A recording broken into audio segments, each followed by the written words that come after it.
एक एग्जांपल और लेते हैं, इसको देखते हैं अपन कि 46 65 6 दे रखा है। इसका आपको अगर घनमूल निकालना है, एक दो सवाल करोगे फिर आप डायरेक्टली 2 सेकंड में इसका आंसर निकाल पाओगे। देखें मैंने क्या बोला था, पहले आप लोग राइट हैंड साइड से दो जोड़े बना दीजिए, पहला जोड़ा और ये दूसरा जोड़ा। तो सबसे पहली बात तो ये आपका, मैं यहाँ लिख लेता हूँ कि ये कौन सा समूह था। तो आप कहोगे सर पहला समूह है, और ये है आपका दूसरा समूह। अब देखें इसमें क्या करते हैं। सबसे पहली बात मैंने आपको यही बोला था कि दी गई संख्या में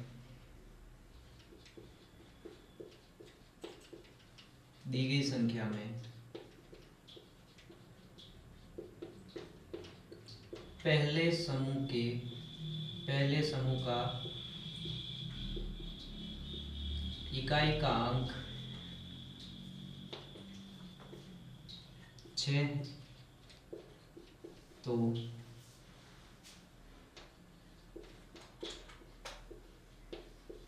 घनमूल का इकाई का अंक भी 6 होगा। फिर से देखें इसको, मैंने आपको क्या बोला, ये संख्या दी थी। तो देखें इस संख्या के दो समूह बनाना, ये पहला समूह ये दूसरा समूह। पहले समूह को मैं अगर उठाऊं और इसके इकाई का अंक देखूं तो वो कितना दे रखा है आपको, 6 दे रखा है। तो मैंने यही बात लिखी कि दी गई संख्या के पहले समूह का इकाई का अंक कौन है, 6 है। और इस 6 का अगर मैं घनमूल निकालूंगा तो आप लोग यहाँ पे देख सकते हैं कि 6 का घनमूल निकाले तो भी इसके इकाई का अंक 6 आ रहा है। इसका मतलब इसके अलावा कोई हो ही नहीं सकता। तो आपका पहला जो समूह है इसके घनमूल का इकाई का अंक क्या होगा, 6 होगा। मतलब एक चीज मेरे को मिल गई कि जो भी इसका आंसर आएगा उसका इकाई का अंक कितना है, 6 है।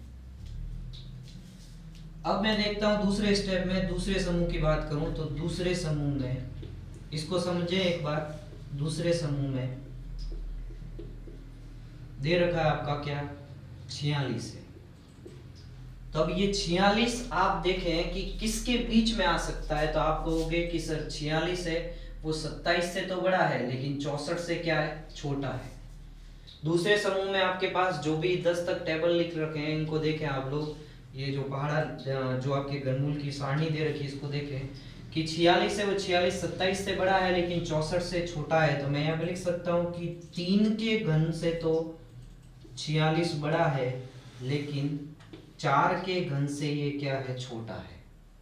ध्यान से देखें 46 मैंने क्या लिखा है कि 3 के घन से तो बड़ा है लेकिन 4 के घन से छोटा है। इसका मतलब 4 वाला नहीं लिया जाएगा। तो इसका जो अंक आएगा दूसरे समूह का वो कौन होगा, 3 होगा। तो मैं लिख सकता हूँ, तो इसका जो आपका घनमूल होगा वो घनमूल क्या हो जाएगा, इकाई का अंक 6 आया था और दूसरा अंक कौन सा आया आपके पास, 3 आया। इसका मतलब जो भी आपका क्वेश्चन दे रखा था ये किसका घनमूल है, 36 का घनमूल है, जो सबको समझ में आ जाना चाहिए।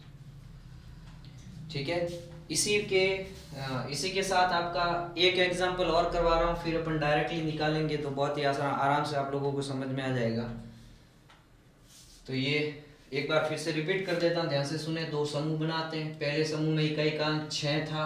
6 जिसका इकाई का अंक होता है तो उसका घनमूल का भी इकाई का अंक क्या आएगा, 6 आया, इसीलिए इसका इकाई का अंक 6 है।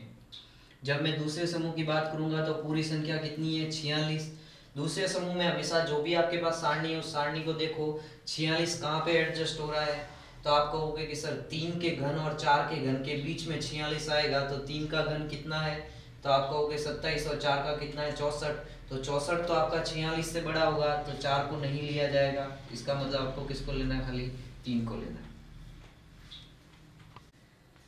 चलो एक और क्वेश्चन करते हैं, इसके बाद इसको राउंड अप करते हैं। तो क्या कह रहा है, ये 125 दे रखा है, इसका आपको घनमूल निकालना है। एक साथ में आपको निकाल के बताऊंगा, एक जल्दी जल्दी देखें। एक जोड़ा तो ये बना, दूसरा जोड़ा ये, इसको मैं कह सकता हूं पहला समूह, और ये है आपका जो कह सकते हैं अपन दूसरा समूह।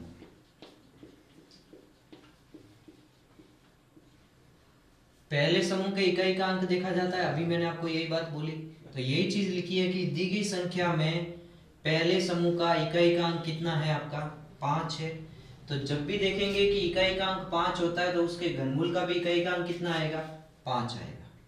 तो मैं यहाँ लिख देता हूँ कि दी गई संख्या में पहले समूह का इकाई का अंक 5 था तो घनमूल का भी जो इकाई का अंक होगा वो क्या होगा 5 होगा। जब मैं बात करूँ दूसरे समूह की तो मैं यहाँ लिख लेता हूँ दूसरे समूह में संख्या क्या दे रखी है आपकी, संख्या है दूसरे समूह में 91। आप कहोगे कि सर 91 किसके बीच में, मैं आपसे पूछ रहा हूं तो 91 है आपका किसके बीच में 64 और 125 के बीच में। तो मैं यहाँ पे लिख सकता हूँ कि 91 है वो किसके बीच में आ रहा है आपका 4 का घन से तो बड़ा है, 64 से बड़ा है 91, और 5 के घन से क्या है ये छोटा है। तो आप देखेंगे मैंने अभी तक आपको यही बताया कि बड़ा वाला अपन को नहीं लेना है, तो लेना किसको है 4 को लेना है। इसका मतलब इसका घनमूल क्या हो जाएगा, इसका घनमूल हो जाएगा आपका 45। तो इस प्रकार से जो भी आपके संख्या दे रखी थी इसका घनमूल आपके सामने मिल गया।